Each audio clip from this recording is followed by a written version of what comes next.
Good afternoon student, welcome back to our channel Pragati NCERT tutorial में। कैसे हैं आप सब लोग? आई होप कि आप सब लोग बहुत अच्छे होंगे, मस्त होंगे और स्वस्थ होंगे, अपनी पढ़ाई अच्छे से कर रहे होंगे।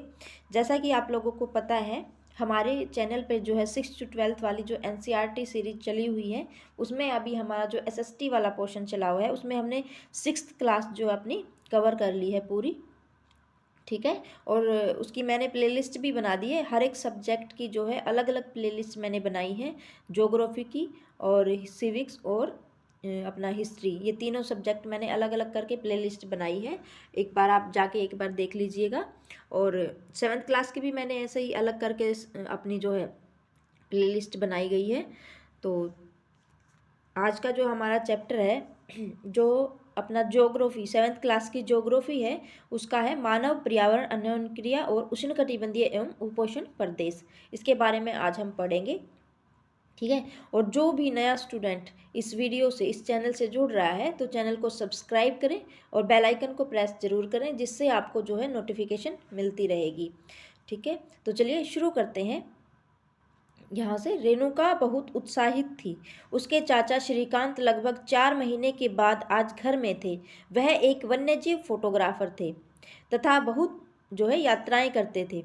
बहुत छोटी उम्र में से ही रेणुका की रुचि भी वन्यजीव एवं वनों में थी। जब उसके चाचा ने प्रकृति संबंधी पुस्तकों से उसका परिचय करवाया, तो दूरस्थ भूस्थल एवं वहाँ रहने वाले लोगों की तस्वीरें उसे हमेशा आकर्षित करती थी।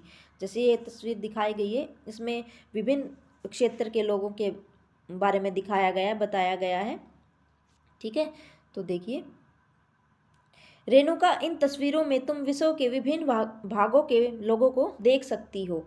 इनमें कुछ शुष्क रेगिस्तान से हैं, कुछ बर्फीले प्रदेशों से हैं, कुछ गर्म नम वर्षावनों से हैं। मतलब ये पिक्चर में दिखाया गया है, तो कोई सब जो हर कोई है अलग अलग स्थानों से हैं। वे मुझसे कितना अलग दिखते हैं, रेणुका ने उनको देखकर कहा। वे देखने में भले ही अलग हों, लेकिन उनके भोजन, कपड़ा एवं मकान जैसी जीवन की मूल आवश्यकताएं हमारे समान ही है। ठीक है। जैसे मतलब जैसे यहाँ पे हमें इन चीज़ों की आवश्यकता होती है, खाने के लिए भोजन, पहनने के लिए कपड़े और रहने के लिए मकान। ये सब की क्या होती है? मूल आवश्यकताएं होती हैं। श्रीकांत चाचा ने कहा, उनके बच्चे भी शायद तुम्हारी ही तरह खेलते हैं, कभी झगड़ते हैं तो फिर समझौता कर लेते हैं, गाते हैं, नाचते हैं एवं घरेलू कार्य में अपने परिवार की मदद करते हैं। वे प्रकृति के करीब रहते हैं एवं जीवन की शुरुआत से ही प्रकृति की देखभाल करना सीख जाते हैं। वे मछली पकड़ना एवं वनों से सामग्री एकत्रित करना भी सीख जाते हैं। ठीक है। यहाँ से देखते हैं, अमेजन बेसिन के बारे में पढ़ेंगे। अमेजन बेसिन में जीवन कैसा है। अमेजन बेसिन के विषय में जानने से पहले, ये चित्र में देखने के लिए बोल रहे हैं, इधर देखिए, ये दक्षिण अमेरिका में है अमेजन बेसिन। ठीक है। और ये इसकी सहायक नदियाँ जितनी भी ये अमेजन बेसिन का निर्माण करती हैं, इतनी सारी सहायक नदियाँ मिलकर। ठीक है। तो यहाँ से देखते हैं।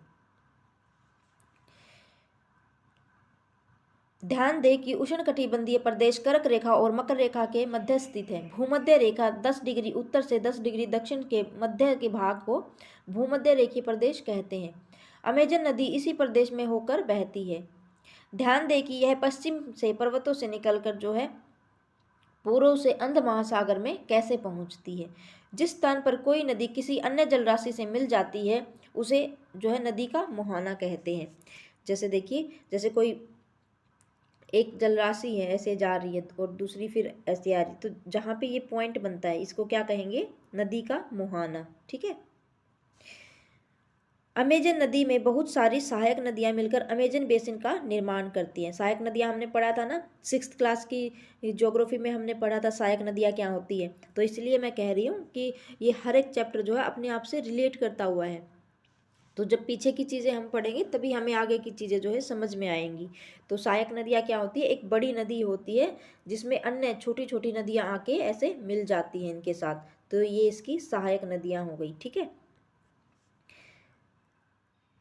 यह नदी बेसिन ब्राज़ील के भागों, पेरू के कुछ भागों, बोलिविया, इक्वाडोर, कोलंबिया तथा वेनेजुएला के छोटे भागों में अपवाहित होती है। क्या आप इस बेसिन में स्थित उन देशों के नाम बता सकते हैं? बताइए, जो भूमध्य रेखा से गुजरती है। यहाँ से देखते हैं एक बार ये ब्लू वाला बॉक्स। जब स्पेन के अन्वेषकों ने इस नदी की खोज की, तब सिर पर सुरक्षा कवच, हेड गियर, ठीक है, एवं घास के स्कर्ट पहने हुए आदिवासियों ने उन पर आक्रमण कर दिया। इन आक्रमणकारियों ने उन्हें प्राचीन रोमन साम्राज्य के एमेजोन्स नामक महिला योद्धा की आक्रामक मतलब उसकी याद दिला दी। इस प्रकार यहाँ का नाम क्या पड़ गया? अमेजन। ये देखिए, ये जैसे सहायक नदियाँ हैं इसकी, ठीक है, इतनी सारी ये इसकी सहायक नदियाँ जो एक बड़ी नदी में आकर मिल जा रही है, ठीक है। देखिए इधर बताया गया है सहायक नदियाँ, यह छोटी नदियाँ होती हैं जो मुख्य नदी से मिल जाती है। मुख्य नदी अपनी सहायक नदियों के साथ जिस क्षेत्र के पानी को बहाकर ले जाती है तथा उसका बेसिन अथवा जल संग्रहण क्षेत्र कहा जाता है। अमेजन बेसिन विश्व का सबसे बड़ा नदी बेसिन है। जो अमेजन बेसिन है वो क्या है? विश्व का सबसे बड़ा नदी बेसिन। यहाँ से देखते हैं जलवायु के बारे में। जलवायु, जैसा कि आप जानते हैं कि अमेजन बेसिन भूमध्य रेखा के पास फैला है और पूरे वर्ष यहाँ गर्म एवं नम जलवायु रहती है। यहाँ का मौसम दिन एवं रात दोनों ही समय लगभग समान रूप से गर्म एवं आर्द्र होता है, ठीक है, मतलब दिन में भी गर्म रहेगा और आर्द्र रहेगा और रात को भी ऐसा ही रहेगा। तथा शरीर में चिपचिपाहट महसूस होती है। इस प्रदेश में लगभग प्रतिदिन वर्षा होती है, मतलब हर रोज ही वर्षा होएगी और वह भी बिना किसी पूर्व चेतावनी की। मतलब अगर अपने इधर बारिश होनी होगी तो पहले बादल बनेंगे, ठीक है, थोड़ी बहुत आंधी तूफान भी आ सकता है, पता चल जाता है कि भाई हाँ बारिश आने वाली है, बिजली कड़केगी। लेकिन वहाँ पे ऐसा कुछ नहीं होता था, एकदम से बस बारिश आ जाती थी। दिन का तापमान उच्च एवं आर्द्र, जो दिन का तापमान है उच्च एवं आर्द्र, एक सेकेंड, दिन का तापमान उच्च और आर्द्रता अति उच्च होती थी। जो दिन का तापमान कैसा रहता था? तापमान तो उच्च रहता था और आर्द्रता क्या होती थी? अति उच्च रहती थी, मतलब बहुत ज़्यादा रहती थी। रात के समय तापमान कम हो जाता लेकिन आर्द्रता वैसी ही, मतलब बहुत ज़्यादा बनी रहती थी, ठीक है। वर्षावन, इन प्रदेशों में अत्यधिक वर्षा के कारण यहाँ की भूमि पर सघन वन उग जाते हैं। वन इतने सघन होते हैं कि पत्तियों का तथा शाखाओं से छत सी बन जाती है। मतलब इतने ज़्यादा पेड़ पौधे और घास फूस होता है कि आपस में वो जुड़ जाता है और एक छत जैसे निर्माण कर लेता है। और उस छत से जो है सूर्य की किरणें मतलब धरती तक नहीं पहुंच पाती। जैसे हम छत बना देते हैं तो घर के अंदर सूरज नहीं आ सकता ना, रोशनी नहीं आ सकती, ऐसे ही वो इतने एक दूसरे के साथ ऐसे सटे होते हैं पेड़ पौधे कि जो सूर्य की किरणें हैं वो भूमि तक मतलब जमीन तक नहीं पहुंच पाती, ठीक है। याद है, जिसके कारण सूर्य का प्रकाश धरातल तक नहीं पहुंच पाता। यहाँ की भूमि प्रकाश रहित एवं नम बनी रहती है। यहाँ केवल वही वनस्पति पनप सकती है जिसमें छाया में बढ़ने की क्षमता हो, जो बिना सूर्य की किरणों से जीवित रह सके। परजीवी पौधों के रूप में यहाँ आर्कटिक और ब्रोमीडाइल पैदा होते हैं। कौन से? आर्कटिक और ब्रोमीडाइल, ये एक विशेष प्रकार के पौधे होते हैं। ऐसे पूछ सकता है कि आर्कटिक और ब्रोमीडाइल क्या है? एक विशेष प्रकार के परजीवी पौधे हैं, ठीक है। वर्षावन में प्राणीजात की प्रचुरता होती है।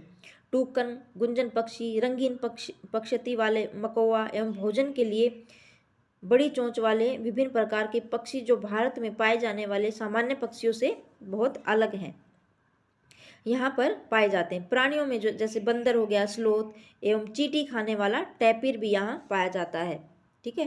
देखिए इधर दिखाया गया है, ये है टैपिर, सॉरी, ये टैपिर दिखाया गया है इधर, ठीक है। ये क्या खाता है? चींटियाँ खाता है, ठीक है। सांप एवं सरीसृप की विभिन्न प्रजातियां भी इन वनों में पाई जाती है। जैसे मगर, सांप, अजगर तथा एनाकोंडा एवं बोआ कुछ ऐसी प्रजातियां हैं। ये प्रजातियां कहाँ पाई जाती हैं? अमेज़न बेसिन के उसमें, ठीक है।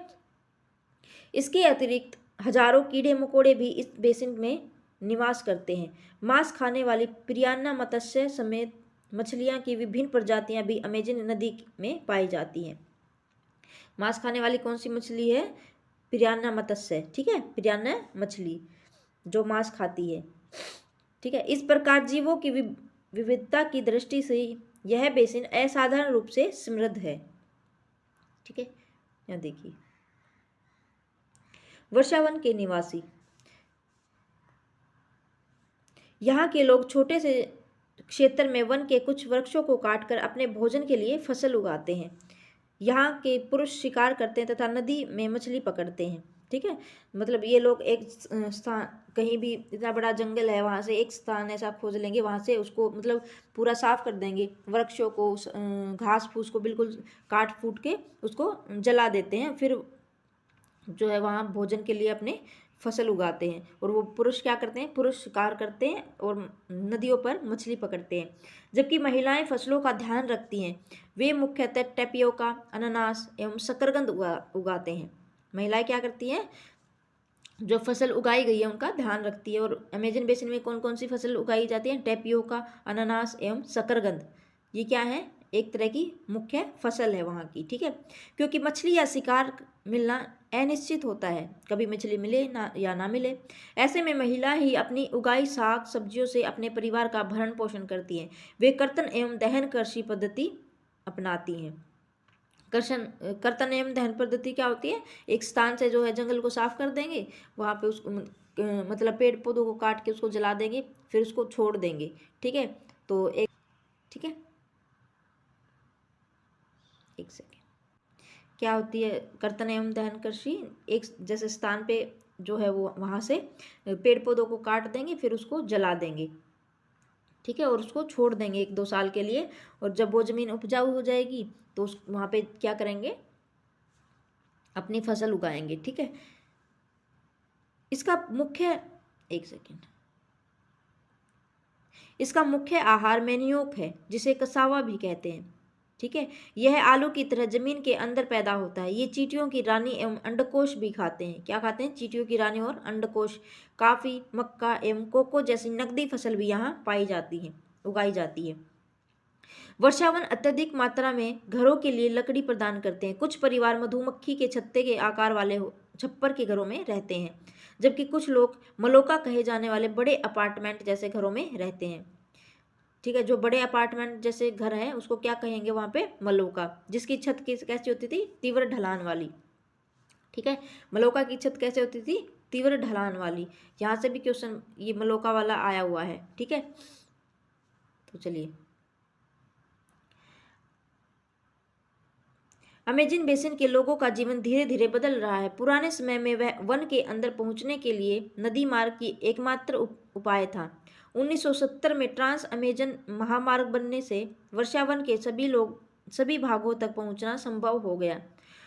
अनेक स्थानों पर पहुंचने के लिए हवाई जहाज तथा हेलीकॉप्टर का प्रयोग किया जाता है। इस प्रक्रिया के फलस्वरूप वहां की मूल आबादी को उस क्षेत्र के बाहर निकलकर क्षेत्र में बसना पड़ा। वे अपने पौराणिक तरीके से खेती करते थे, मतलब जैसे ही उनके दादा परदादा खेती करते आ रहे हैं, वैसे ही वो अपने पुराने तरीके से क्या करते थे, खेती करते थे। विकास की गतिविधियों के कारण जैविक विविधता वाले वर्षावन धीरे धीरे नष्ट हो रहे थे। देखिए इधर दिखाया गया ना, एक सेकंड, ये दिखाया गया इधर, पहले तो वन पूरी जमीन पे थे, फिर इन्होंने थोड़ा सा इतना क्षेत्र काटा, उस पे जो है इतना क्षेत्र काटा, उस पे फसल करनी शुरू कर दी, फिर इतना काट दिया, धीरे धीरे फिर ये काटते रहे और ये बिल्कुल देखो थोड़ा सा छोड़ दिया। तो ये क्या है, सारा जो वन है धीरे धीरे नष्ट हो रहा है।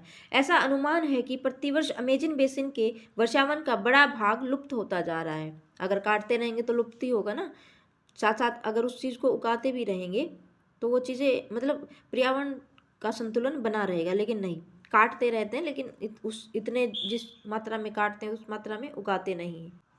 आप देख सकते हैं कि वर्षावनों के लुप्त होने से व्यापक प्रभाव होता है। वर्षा के कारण मिट्टी की ऊपरी परत बह जाती है एवं सघन वन बंजर भूमि में बदल जाती है।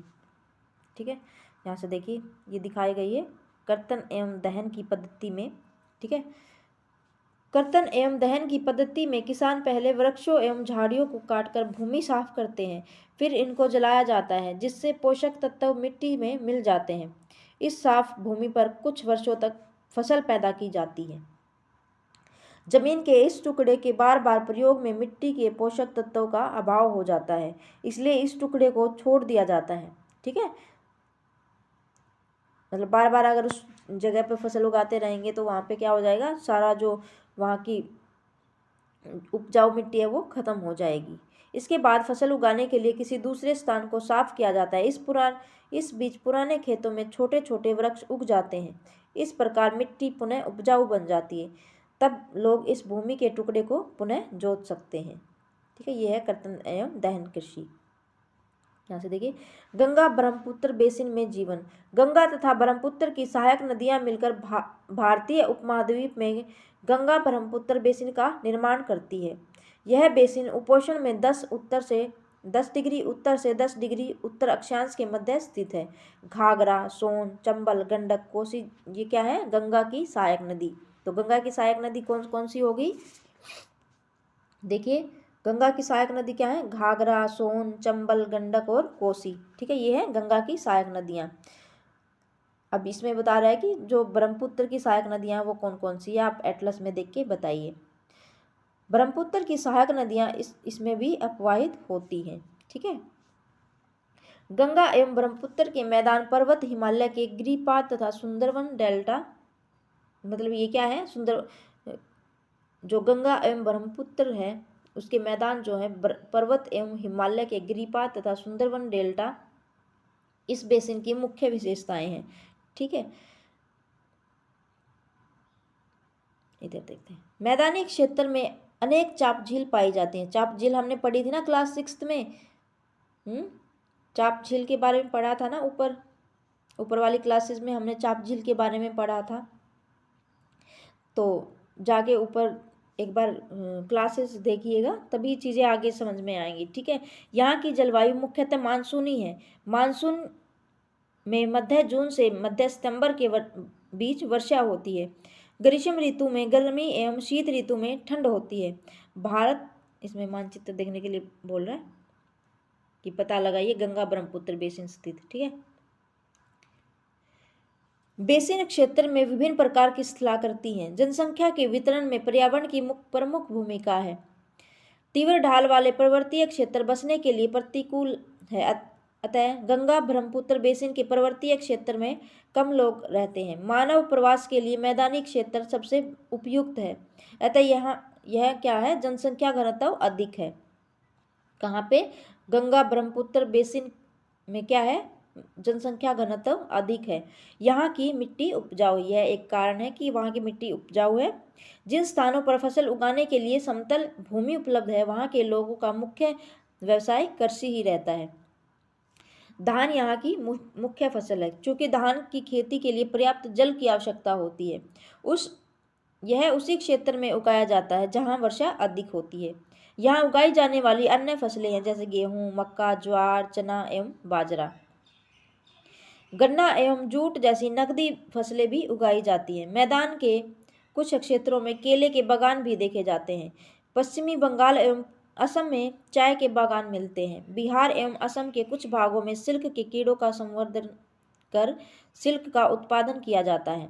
मंद ढलान वाले पर्वतों एवं पहाड़ियों पर वेदिकाओं में फसल उगाई जाती है। विभिन्न भू आकृतियों के अनुसार वनस्पति में भी विभिन्नता पाई जाती है। गंगा ब्रह्मपुत्र के मैदानों में सागवान, साखू एवं पीपल के साथ उष्णकटिबंधीय पर्णपाती पेड़ भी पाए जाते हैं। ठीक है, गंगा ब्रह्मपुत्र के मैदानों में कौन से पेड़ पाए जाते हैं? सागवान, साखू एवं पीपल के। ठीक है, और उष्णकटिबंधीय पर्णपाती पेड़। ब्रह्मपुत्र के मैदानी क्षेत्रों में घने बांस के घने झुरमुट, ये यहाँ से लाइन में क्वेश्चन बन सकता है। ठीक है, जो गंगा ब्रह्मपुत्र के मैदान उसमें कौन कौन से पेड़ पाए जाते हैं? सागवान का, साखू का, पीपल का। ठीक है, और उष्णकटिबंधीय पर्णपाती पेड़। ठीक है, और जो ब्रह्मपुत्र वाले मैदान क्षेत्र उसमें क्या पाए जाते हैं? बांस के घने झुरमुट पाए जाते हैं। ठीक है, डेल्टा क्षेत्र मैंग्रोव वन से घिरा हुआ, जो डेल्टा क्षेत्र किससे घिरा हुआ है? मैंग्रोव वन से, मैंग्रोव वन। ठीक है, उत्तराखंड, सिक्किम एवं अरुणाचल प्रदेश की ठंडी जलवायु एवं तीव्र ढाल वाले भागों में चीड़, देवदार एवं फर जैसे शंकुधार पेड़ पाए जाते हैं। कौन से पाए जाते हैं? देवदार एवं फर जैसे शंकुधारी पेड़। उत्तराखंड, सिक्किम एवं अरुणाचल प्रदेश की ठंडी जलवायु एवं तीव्र ढाल वाले भागों में चीड़, देवदार एवं फर जैसे शंकुधारी पेड़ पाए जाते हैं। ठीक है, एक बार यह देख लेंगे इधर से। जनसंख्या घनत्व क्या होता है? जनसंख्या घनत्व का अर्थ है 1 वर्ग किलोमीटर क्षेत्र में रहने वाले लोगों की संख्या। ठीक है, जैसे उत्तराखंड का जनसंख्या घनत्व कितना है? 189 है, जबकि पश्चिम बंगाल का कितना है? 1029। ठीक है, और बिहार का कितना हो गया? 1102। ये क्या है? 1 वर्ग किलोमीटर में रहने वाले लोगों की संख्या है। उत्तराखंड में देखो कितना कम है, और बिहार में सबसे ये ज़्यादा। जूट, बांस एवं सिल्क से बने हस्तशिल्प एकत्रित करें। ये तो चलिए एक एक्टिविटी है, क्रियाकलाप। ये धान की कृषि दिखाई गई है इधर। ठीक है, ये असम में चाय के बागान, यहाँ से देखते हैं। बेसिन में विविध प्रकार के वन्यजीव पाए जाते हैं। इनमें हाथी, बाघ, हिरण एवं बंदर आदि सामान्य रूप से पाए जाते हैं। कौन से पाए जाते हैं? हाथी, बाघ, हिरण एवं बंदर। ठीक है, एक सींग वाला गैंडा ब्रह्मपुत्र के मैदानों में पाया जाता है। डेल्टा क्षेत्र में बंगाल टाइगर एवं मगर पाए जाते हैं। नदी के साफ जल, झील एवं बंगाल की खाड़ी में प्रचुर मात्रा में जलीय जीव पाए जाते हैं। रोहू, कतला एवं हिल्सा मछलियों की सबसे लोकप्रिय प्रजातियां भी यहाँ मिलती हैं। ये क्या है? मछलियों की प्रजातियां हैं। रोहू, कतला और हिल्सा क्या है? मछलियों की प्रजातियां। यहाँ से भी क्वेश्चन बन सकता है कि इनके नाम दे देगा तीनों। रोहू, कतला एवं हिल्सा क्या है? तो ये क्या है? मछलियों की प्रजातियां हैं। ठीक है, मछली एवं चावल इस क्षेत्र में रहने वाले लोगों का मुख्य आहार है। ठीक है, यहाँ से देखिए वेदिकाओं के बारे में बताया गया है। वेदिकाओं का निर्माण खड़ी ढलान पर समतल सतह पर कृषि करने के लिए होता है। ढलान को इसलिए हटाया जाता है कि जल का प्रवाह तीव्रता से न हो। ये देखिए दिखाया गया है वेदिकाएं। पहाड़ों को काट काट कर थोड़ी थोड़ी सी, मतलब सीढ़ी नुमा में ऐसे बनाते रहते हैं। इसको क्या कहेंगे? वेदिकाएं। एक सींग वाला गेंडा कहाँ पाया जाता है? असम में। मगर। ठीक है, चलिए झील का साधन यहाँ से देखते हैं। विनोद एक मछुआरा है जो बिहार के मतवाली मोन गांव में रहता है। आज वह एक प्रसन्न व्यक्ति है। मछलियों की विभिन्न प्रजातियों को पालने के लिए उसने अपने साथी मछुआरों रविंद्र, किशोर, राजीव तथा अन्य के साथ मोन या चाप झील को साफ किया है। झील में उगने वाली स्थानीय खरपतवार जैसे वेलिनेरिया, हाइड्रेलिया मछलियों का भोजन बनते हैं। झील के आसपास की भूमि उपजाऊ है। वह इस जमीन पर धान, मक्का एवं दलहन जैसी फसलें उगाते हैं। खेत की जुताई के लिए भैंसे का उपयोग किया जाता है। वहाँ के लोग बहुत संतुष्ट हैं। नदी में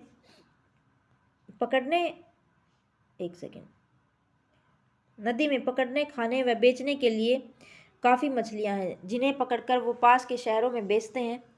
यह समुदाय प्रकृति के साथ समरसता बनाकर रहता है। जब तक पास के शहरों का प्रदूषण इस झीलों तक नहीं पहुंचता, तब तक मत्स्य पालन को कोई खतरा नहीं है। ये देखिए इधर प्रदूषित झील दिखाई गई है। तो देखिए सार्वभौमिक स्वच्छता कवरेज प्राप्त और स्वच्छता पर ध्यान केंद्रित करने के लिए प्रयासों में तेजी लाने के लिए भारत के प्रधानमंत्री ने 2 अक्टूबर 2014 को स्वच्छ भारत मिशन का शुभारंभ किया था। कब किया था? ये तो बन ही सकता है बिल्कुल। स्वच्छ भारत अभियान मिशन का 2 अक्टूबर 2014 को स्वच्छ भारत मिशन, ठीक है, स्वच्छ भारत मिशन का शुभारंभ किया था। एक बार इधर देख लेते हैं। गंगा एवं ब्रह्मपुत्र नदी के अलवण जल में एक प्रकार की डॉल्फिन पाई जाती है, जिसे स्थानीय भाषा में सुसु अथवा अंधी डॉल्फिन भी कहा जाता है। सुसु की उपस्थिति से जल की शुद्धता का पता चलता है। मतलब जो ये इस प्रकार की जो डॉल्फिन पाई जाती है, ये एक साफ जल में ही रह पाती है। ठीक है, तो इससे क्या पता चलता है कि पानी क्या है? शुद्ध है। रसायन की अत्यधिक मात्रा वाले गैर औपचारिक औद्योगिक एवं शहरी गंदगी इस प्रजाति को नष्ट कर रहे हैं। ठीक है, यहाँ से देखते हैं। गंगा ब्रह्मपुत्र के मैदानों में कई बड़े शहर एवं कस्बे स्थित हैं। इलाहाबाद, कानपुर, वाराणसी, लखनऊ, पटना एवं कोलकाता जैसे 10 लाख से अधिक आबादी वाले शहर जो है गंगा नदी के तट पर स्थित है। इन शहरों तथा यहाँ स्थित उद्योगों का गंदा पानी बहकर नदी में ही जाता है, जिससे जो है नदी क्या होती है, प्रदूषित हो रही है। कौन कौन से शहर और कस्बे बसे हुए हैं गंगा और ब्रह्मपुत्र के मैदानों पर? इलाहाबाद, कानपुर, वाराणसी, लखनऊ, पटना एवं कोलकाता। ठीक है। और वहाँ पे जितने भी उद्योग बनाए गए हैं उनका गंदा कचरा, उन उन उद्योगों से निकलने वाला गंदा पानी वो क्या करता है, नदियों के पानी को प्रदूषित करता है। यहाँ देखिए, गंगा नदी के संरक्षण के लिए नमामि गंगे कार्यक्रम को शुरू किया गया। कौन सा कार्यक्रम शुरू किया गया? अब देखिए, ये छोटे छोटे बॉक्स भी ना बहुत इंपॉर्टेंट है। अगर इनको छोड़ देंगे ना, पढ़ेंगे ही नहीं, एक तो देखो पढ़ने वाला बच्चा ही आगे एग्जाम में क्लियर कर पाएगा, क्योंकि जब पढ़ेंगे ही नहीं, ऐसे ही छोड़ देंगे इन चीज़ों को, तो फिर वहाँ पे बैठे बैठे सोचेंगे कि अरे यार ये तो मतलब बुक से बाहर दिया गया है, पेपर मतलब जो है एनसीईआरटी से बाहर दिया गया, एनसीईआरटी से कुछ चीज़ें नहीं दी गई, लेकिन एनसीईआरटी में से ही एक एक पॉइंट आता है। ठीक है। तो देखिए, नमामि गंगे क्या है ये? गंगा नदी के संरक्षण के लिए एक कार्यक्रम शुरू किया गया था जो नमामि गंगे है। ठीक है। यहाँ देखिए, बेसिन में यातायात का सुविकसित तंत्र उपस्थित है। आप देख सकते हैं कि गंगा ब्रह्मपुत्र बेसिन में यातायात के 4 मार्ग जो है सुविकसित हैं। मैदानी इलाकों के लोग सड़क मार्ग एवं रेल मार्ग द्वारा एक स्थान से दूसरे स्थान पर जाते हैं। नदी के तटीय क्षेत्रों में जलमार्ग यातायात का प्रभावशाली माध्यम है। ठीक है, क्या है? जो नदी के तटीय क्षेत्रों में जलमार्ग यातायात का प्रभावशाली माध्यम है। कोलकाता हुगली नदी पर स्थित है। कहाँ है कोलकाता? हुगली नदी पर स्थित। ठीक है, कोलकाता कहाँ स्थित है? हुगली नदी पर। एक महत्वपूर्ण पतन है। ठीक है, मैदानी क्षेत्र में कई बड़े हवाई पतन भी स्थित हैं। पर्यटन इस बेसिन की एक महत्वपूर्ण क्रिया है। आगरा में यमुना के किनारे स्थित ताजमहल, इलाहाबाद में गंगा एवं यमुना नदी की संगम, उत्तर प्रदेश एवं बिहार में बौद्ध स्तूप, लखनऊ का इमामबाड़ा, असम का कांजीरंगा एवं मानस वन्य प्राणी अभ्यारण्य तथा अरुणाचल प्रदेश की विशिष्ट जनजातीय संस्कृति जैसे कई देश जो है दर्शनीय स्थल हैं। ये सारी चीज़ें देखने लायक हैं, ये बताया गया है इसमें बस। ठीक है। तो चलिए स्टूडेंट, आज का जो हमारा चैप्टर था, चैप्टर 6 हमारा ज्योग्राफी का 7th क्लास का, तो वो आज समाप्त होता है। और जो भी नया स्टूडेंट इस वीडियो से जुड़ रहा है तो वीडियो को, अगर आपको अच्छी लग रही तो वीडियो को लाइक करें और चैनल को सब्सक्राइब करें। ठीक है। तो चलिए एक बार ये देख लेते हैं कि टुकन क्या है। बताइए एक बार, टुकन क्या है? टुकन क्या है? हमारा एक पक्षी है। ठीक है। मैन्योक कहाँ का प्रमुख भोजन है? बताओ जल्दी बताइए। अभी मैंने ऊपर पढ़ा है ना, मैन्योक कहाँ का प्रमुख भोजन है, इसका कमेंट बॉक्स में कमेंट करके बताइए। कोलकाता किस नदी के तट पर स्थित है? बताइए, अभी तो पढ़ा हमने ऊपर। कोलकाता कौन सी नदी के ऊपर स्थित है? हुगली नदी के ऊपर। देवदार एवं फर किसके प्रकार हैं? बताइए, पढ़ा था ना। मैं बोल रही हूँ कि एक एक लाइन, पता नहीं कहाँ से उठा के दे देंगे, एक एक लाइन आप लोगों को बहुत ही मोस्ट इम्पोर्टेंट हो जाती है। तो एक एक लाइन को पढ़ें और इन चैप्टरों को एक बार पहले पूरे अच्छे से पढ़ें, देखें।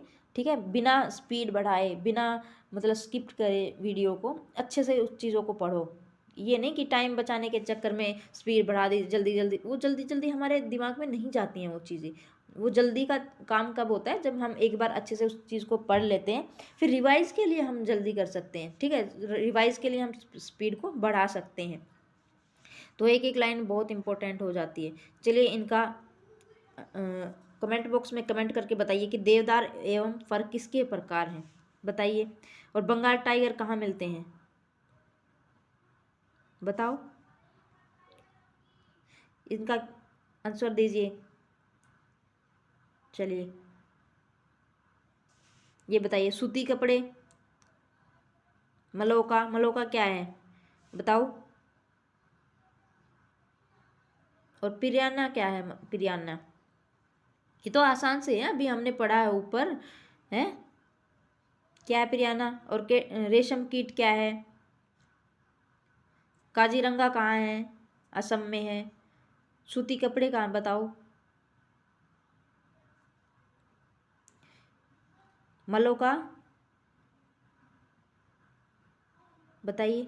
चलिए इन चीज़ों जो बाकी बच गए उनके आप कमेंट बॉक्स में कमेंट करके बताइए। ठीक है, तो चलिए स्टूडेंट, आज हमारा चैप्टर यहीं पे समाप्त होता है। मिलते हैं हम अपनी नेक्स्ट वीडियो में। Thanks for watching.